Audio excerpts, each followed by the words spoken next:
এমন কি সম্ভব যে কেউ একজন প্রচুর নামাজ পড়েন, ইসলামিক পোশাক পরেন, দ্বীনি জ্ঞান অর্জন করেন, কোরআন হিফজ করেন, তাজউইদ শেখেন, আরবি শেখেন, হালাকায় যান, হালাকা করেন, এমএসএতে সাহায্য করেন, রমজান ইফতার খাওয়ান, মসজিদে দান করেন ইত্যাদি অনেক করেন, কিন্তু তার মধ্যে সকল হিকমতের কিছুই নেই। কাউকে বাহির দিক থেকে ধার্মিক মনে হলে ধর্মীয় পোশাক পরলেই মনে করে বসি সে বিশাল হুজুর, অথচ এসব হিকমার কিছুই নেই তার মধ্যে। এখন আমরা অল্প করে ঈসাকে নিয়ে বলবো, কয়েক মিনিট আছে মাত্র, 5 মিনিট।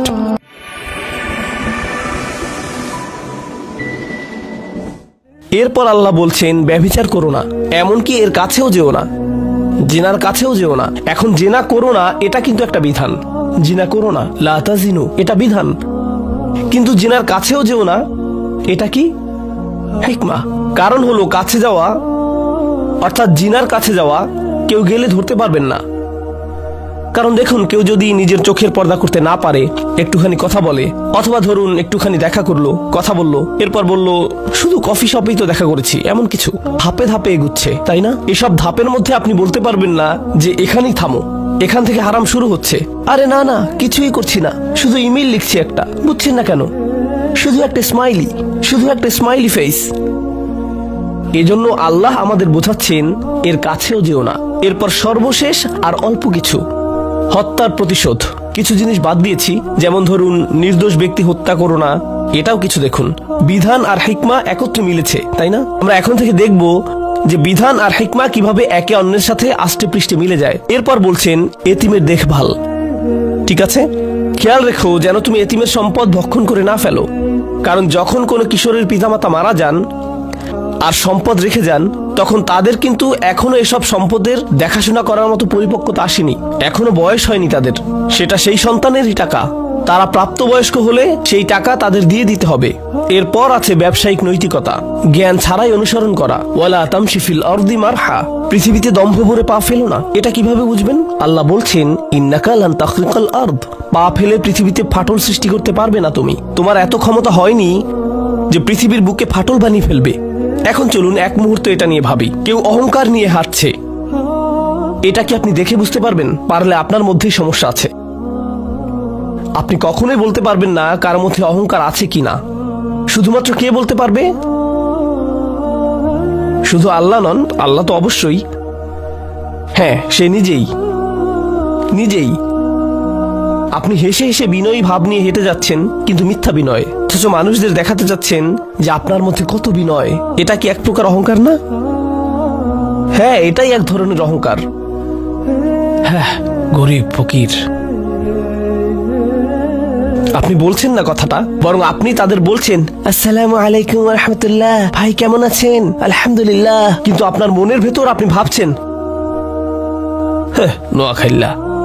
এসবই আপনার মাথার ভেতর ঘুরছে।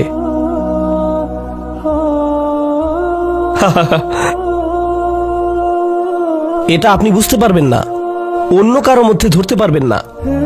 এই আয়াতে বলছে যে আপনি যেভাবে মানুষের সাথে কথা বলবেন, যেভাবে আসবেন, আপনার শারীরিক ভঙ্গি যেমন হবে, যেভাবে মানুষের দিকে তাকাবেন, যেভাবে মানুষ সম্পর্কে ভাববেন, সব নিয়ে বলছে। এখানে বলছে যে পৃথিবীতে হাঁটা মানে যেখানে আপনি যান না কেন, আপনি দোকানে যান কি বাজারে, অনেক মানুষ রেস্টুরেন্টে যায়, মনে হয় যেন ফেরাউন তার প্রাসাদে এসেছে। আমি 90 সেকেন্ড ধরে বসে আছি এখানে, আর আমি আসবই না এখানে। ওয়েটার শুনে বলবে আমি 2 রাকাত শুকরিয়া নামাজ পড়ব।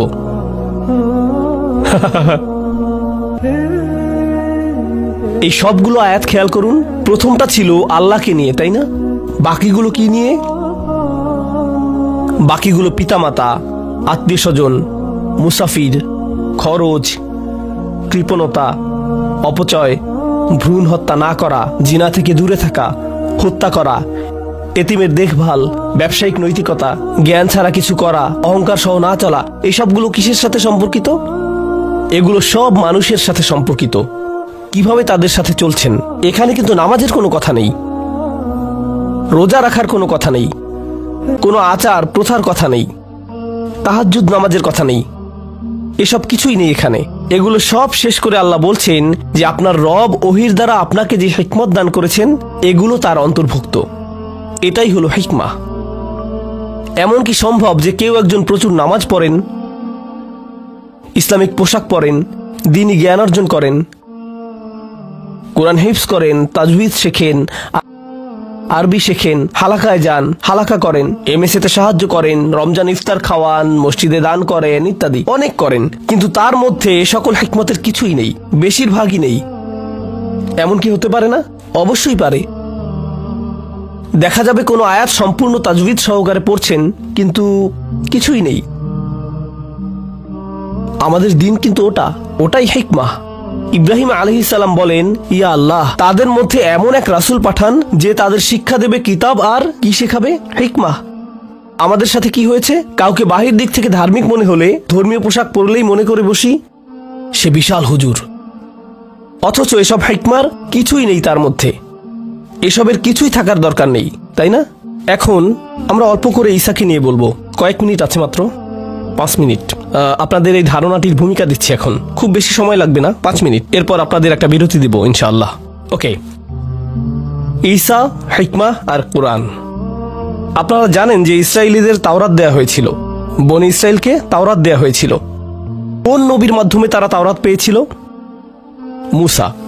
তাহলে কিতাবের দৃষ্টিকোণ থেকে ইসরায়েলীদের প্রথম রাসূল হলেন মুসা, আর ইসরায়েলীদের শেষ নবী হলেন ঈসা। এখানে আমি আপনাদের যা জানাতে চাচ্ছি তা হলো, কোরআন মূলত বলছে যে মুসাকে দেয়া হয়েছে কিতাব। মুসাকে কি দেয়া হয়েছে? কিতাব বা বিধান।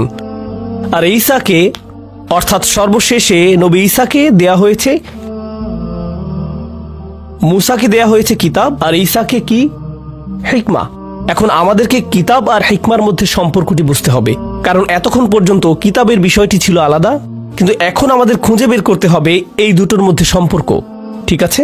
প্রথম কথা হলো, খ্রিস্টান কবিতাতেও ঈসা আলাইহিস সালামের উপর নাজিল হওয়া ইনজিলকে বলা হতো হিকমা, আর কোরআনও বলছে ঈসা আলাইহিস সালাম বললেন, আমি তোমাদের কাছে হিকমা সহকারে এসেছি, আর এসেছি তোমরা যা নিয়ে মতভেদ করতে সেগুলো পরিষ্কার করতে।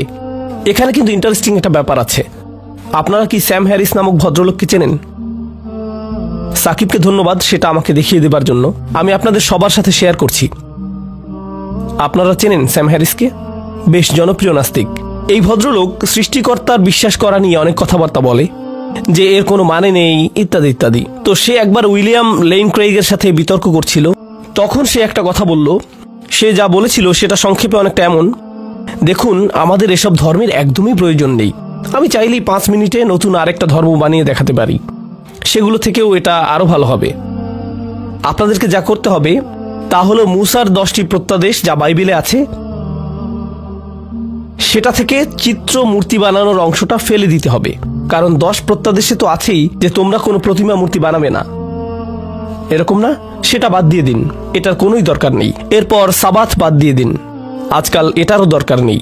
এরপর বাচ্চাদের দেখভাল করো, এটা ঢুকিয়ে দিন, মানে শিশুদের দেখাশোনা আর কি, এটা ঢুকিয়ে দিন। আগের চাইতে অনেক ভালো ধর্ম হয়ে গেল। তিনি এটাই বললেন। তাহলে বিখ্যাত নাস্তিক কি বলছে? 10 আদেশ থেকে কি সরাতে হবে আপনাদের? সাবাত, মূর্তি পূজা, এগুলো সরান। কি যোগ করবেন? বাচ্চাদের দেখাশোনা। এটা কি হুবহু কোরআনের 10 প্রত্যাদেশের সংস্করণ না? বলুন, এখানে কি সাবাত আছে? না। আর কি যোগ করা হয়েছে এখানে জানেন? সন্তান হত্যা করো না, এতিমের সম্পদ ভক্ষণ করো না। এগুলো কি? কাদের রক্ষা করা? বাচ্চাদের। আর সে বলছে এতে নাকি অনেক বেশি প্রজ্ঞাপূর্ণ ধর্ম হবে। আর এই অংশের শেষে আল্লাহ কি বলছেন? তিনি বলছেন, আপনার রব ওহির দ্বারা আপনাকে যে হিকমত দান করেছেন এগুলো তার অন্তর্ভুক্ত। এই নাস্তিক জানেই না যে সে কোরআনের কথাই বলছে। সুবহানাল্লাহ।